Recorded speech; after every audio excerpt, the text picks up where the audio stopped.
तो इसको याद करने का तरीका भी बता देता हूं बच्चों। सा आया है तो सतलुज हो गया।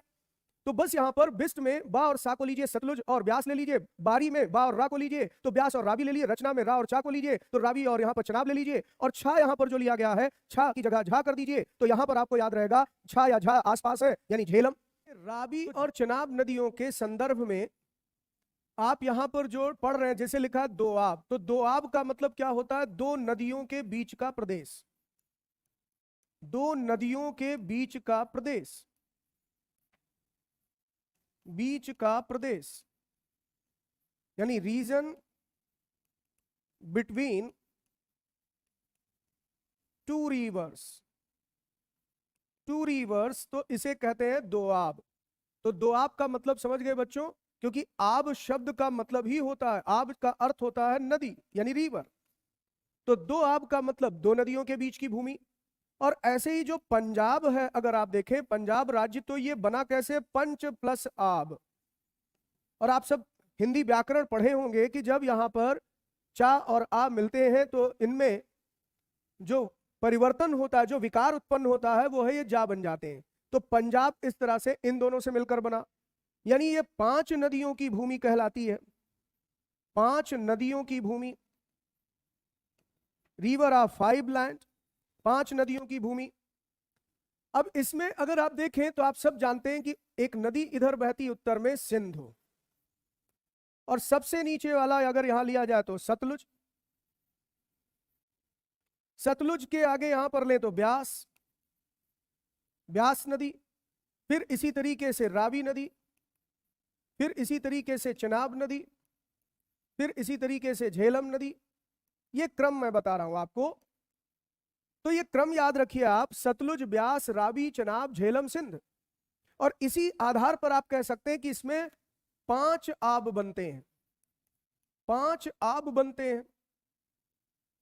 पंच नदियों का जो क्षेत्र है ये पांच दोआब बन गया, पांच दोआब बन गया। और इसी पंच दोआब के क्षेत्र को हम क्या कहते हैं? पंजाब। तो ये पांच कौन कौन से हैं, इसी पर आपसे प्रश्न पूछा गया। अब एक बार जरा देख के बताइए। तो सबसे पहले देखिए बिस्ट, बारी, रचना, छाछ।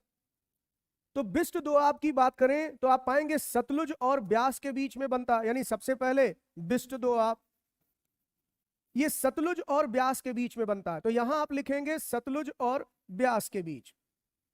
फिर इसी तरीके से अब ब्यास और रावी के बीच में बनता है बारी दोआब। तो जो बारी दोआब है ये यहां पर कैसे है? तो ब्यास और रावी के बीच। फिर इसके साथ साथ रावी और चनाब के बीच में रचना दोआब बनता है। तो यहां जो रचना दोआब पूछा गया है ये रावी और चनाब के बीच हो गया। और फिर ऐसे ही चनाब और झेलम के बीच में छाछ दोआब बनता। तो ध्यान रखिएगा, छाछ दोआब हो गया, चनाब और झेलम। और फिर सबसे उत्तर में जो बता रहा था वो हो गया, इसे कहते हैं सिंधु सागर दोआब, सिंधु सागर दोआब इसे कहा जाता है। तो ये पांच दोआब जो बनते हैं इसमें से किसी पर भी आपसे प्रश्न आ सकता है। ठीक, यहां पर बिस्ट, बारी, रचना, छाछ और सिंधु सागर दोआब हैं, इनमें से कोई भी प्रश्न आ सकता है। तो आंसर यहां पर बच्चों अब क्या लगाएंगे? पूछ रहा रावी और चनाब के बीच में, तो आप कहेंगे सर ऑप्शन सी हो जाए। तो ऑप्शन सी रचना दोआब यहां पर दो नदियों के बीच का प्रदेश है। और दोआब का मतलब जैसे हम कहते हैं गंगा यमुना दोआब, तो गंगा और यमुना के बीच की भूमि। ऐसे ही रचना दोआब इसका नाम है, जो कि यहां पर आप देख रहे हैं रावी और चनाब के बीच में। तो इसको याद करने का तरीका भी बता देता हूं बच्चों। रा से कर दीजिएगा रावी और चा से कर दीजिएगा चना, इससे याद रहेगा कि रा और चा दोनों आया है, तो रा का मतलब यहां पर रावी और चा का मतलब यहां पर चना। इसी तरीके से देखिए यहां बा आया है, रा आया, तो बा से ब्यास और आर से यानी रा से रावी।